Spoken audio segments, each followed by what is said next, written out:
What's good? It's your boy. Welcome back to Suits and Sense. All right, you saw the thumbnail, right?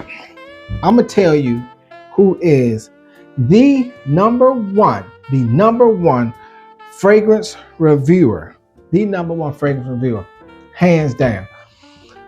Hands down. I'm telling you, hands down. This is the number one fragrance reviewer of all fragrance reviewers slash influencers or whatever you want to title it as. I'm gonna give you the number one in just period.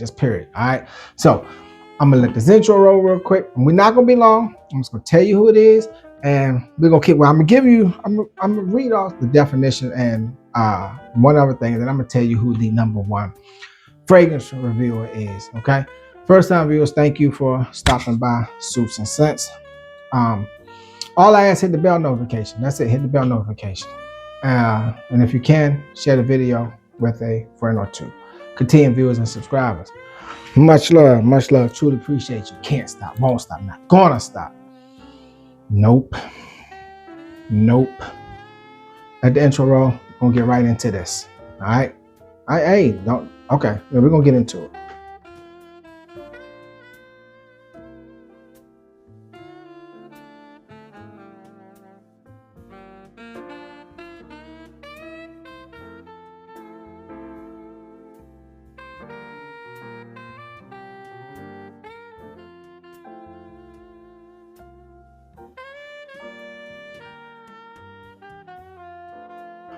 Okay, now you might disagree with me, you might not, but I don't think you will because But first, let me read this definition. It says a fragrance reviewer is someone who writes reviews about perfumes and fragrances, sharing their opinions and experience with others. Okay, all right, cool.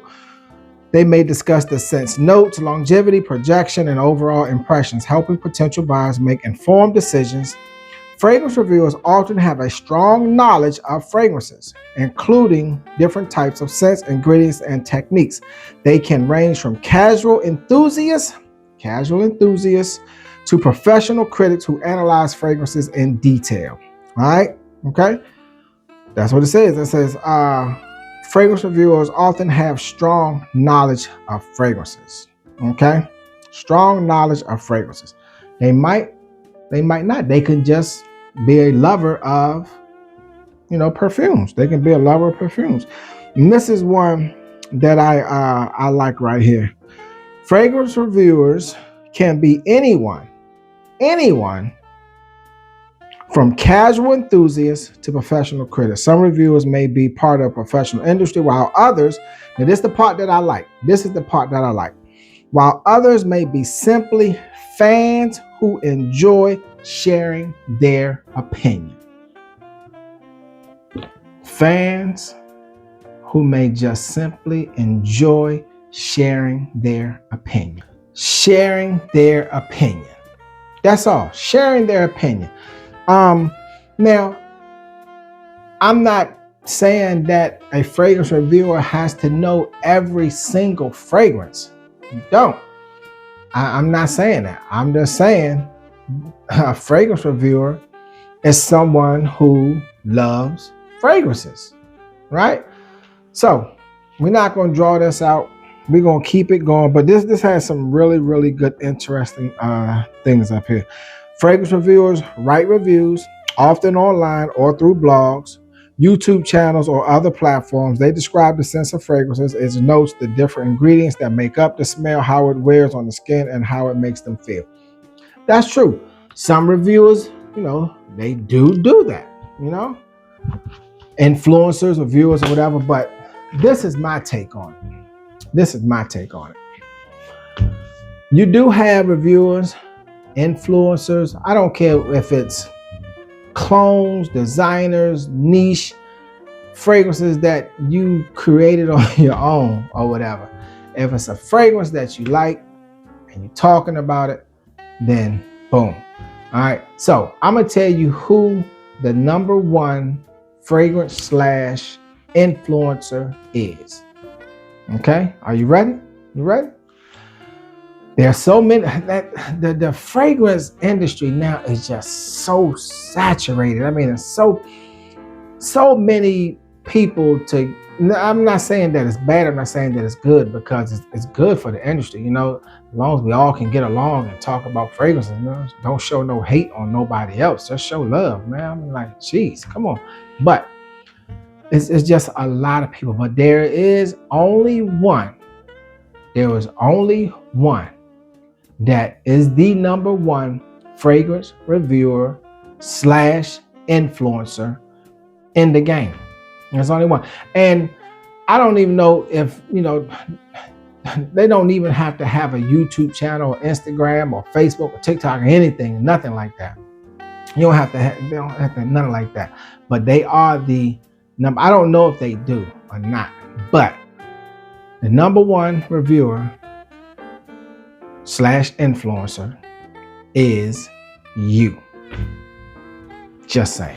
You are the number one fragrance reviewer / influencer.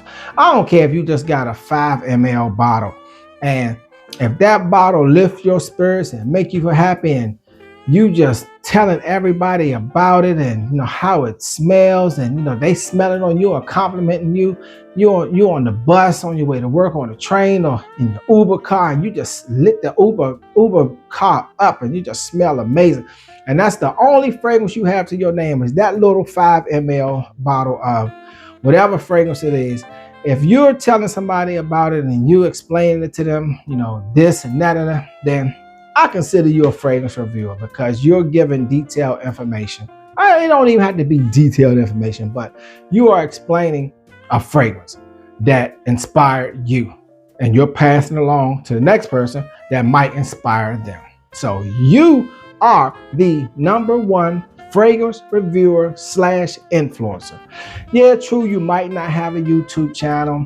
You might not be able to break down the notes extensively and give detailed information and all this and all that or whatever. You might not be on social media at all. You can be just walking through the mall and somebody stop you and be like, "Man, what is that you wearing?" "Oh, it's this." Then you start talking about it. You just influenced somebody because they were intrigued about the fragrance that you have on. Like I said, I don't care if it's just a little 5 ml decant of a certain fragrance. If it caught somebody's eye or got their attention and they stop and want to talk to you about or inquire from you what that is, boom. You just gave a review on the fragrance that you wear. It don't always have to be online. It don't always have to be extensive as far as the notes and this and that and that. All you need is the name and the house. Boom. And how does it make you feel? Obviously, it must have been something good for that person to stop and ask you, what is it that you're wearing? That boosted your confidence a little bit because, hey, it got you some attention. You just spread the love to the next person, and they might spread it to the next person. They might spread it to the next person after that. Out of them, somebody might go purchase it. Boom. There you go. So you are the number one fragrance reviewer in the game. Like I said, you don't have to have a social media outlet. You don't have to have that. You could have did it in person. All right. With your little 5 ml bottle. Boom. Job well done. All right. All right, fam. Just wanted to say that. Okay. You are the number one fragrance reviewer. Hands down. Hands down. Some of you might disagree with me because you feel as though it's an art and, it takes time. And if you're a reviewer, then, if you're a reviewer or an influencer, then, you should have a channel. Or, you just might feel different about what I'm saying now. But that's how I look at it. If you have a fragrance, and I don't care what it is or how many you have or how less you have, if you are able to talk about that fragrance to someone else and inspire them because that fragrance caught their nose or they got their attention of them, I call you a reviewer influencer because you influence someone about the fragrance that you're wearing. Just saying. You might feel different. We all can agree to disagree, but that's just how I feel about it. Okay? Well, that's that. All right, fam. Much love, much freaking love. Truly appreciate you. Can't stop, won't stop, not gonna stop. Nope. Not gonna happen. Put God first. Deuces.